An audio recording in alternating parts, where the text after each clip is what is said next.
Американдық тиктокер Газадағы жағдайдан әсерленіп ислам дінін қабылдады. Меган Райс есімді американдық тиктокер қыз таяу шығыста орын алып жатқан қайғылы жағдайдан әсерленіп, Газа халқының табандылығы мен шыдамдылығының себебін іздестірген. Соңында олардың беріктігінің себебі жүректеріндегі иман екендігін түсінген ол, қасиетті Құран кітапты оқып зерделей бастаған. Ақырында жүрегінде иман нұрының шоғы тұтанып, жақында ғана ислам дінін қабылдағандығын жариялады. Қазір Меган Райс хиджаб киіп Алла жолына түскендігін мәлімдеді. TikTok парақшасында тікелей эфирде тілін калимаға келтіріп, мұсылмандығын бүкіл жұртқа әйгіледі.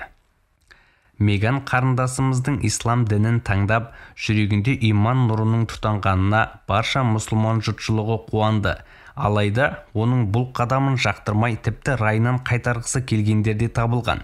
Бірақ иманның дәмін сезініп үлгерген Меган өзінің парақшасында түрлі нәрселерді жазып, психологиялық қысым жасағысы келгендерге қарасты, миллион жыл өтсе де райымнан қайтпаймын деп табандылығын паш етті. Меган Райс афроамерикандық қыз, өзінің 700 мыңға жуық оқырмандарына түрлі тақырыптарда видеолар әзірлеп салып отыратын болған. Алайда Израиль әскерінің Газа қаласына шабуылынан кейін оның ішкі жан дүниесінде барлық нәрсе өзгерген. Ондағы бейбіт тұрғындардың өлімі, жазықсыз бүлдіршіндердің қирандының астында қалып жан тәсілім етулері, бомбаның жарықшағынан денесі бөлшектенген адамдарды көріп қатты тебіреніске түскен.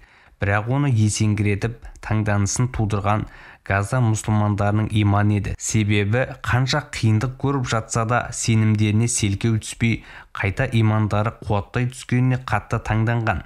Содан кейін олардың жүректеріндегі яқин иманның қайнар көзі саналатын Құран кітапты қолына алып аяттарды зерделей бастаған. Оның соңы ислам дінін қабылдауға алып келген. Осы орайда айта кету керек, Газа мұсылмандарынан әсерленіп, ислам дінін таңдап жатқандар қатары күн санап артуда. Осы тұрғыда Алла тағаланың мына бір қасиетті аяты ойға оралады. Олар ауыздарымен Алланың нұрын сөндіргілері келеді. Бірақ Алла кәпірлер ұнатпаса да нұрын тәмамдаушы. Саф сүресі 8-ші аят. Материалдарды дайындаған Абдусамат Қасым. Islam.kz сайтынан алынды. Дыбыстаған Аспандияр Нұрмұхаммед.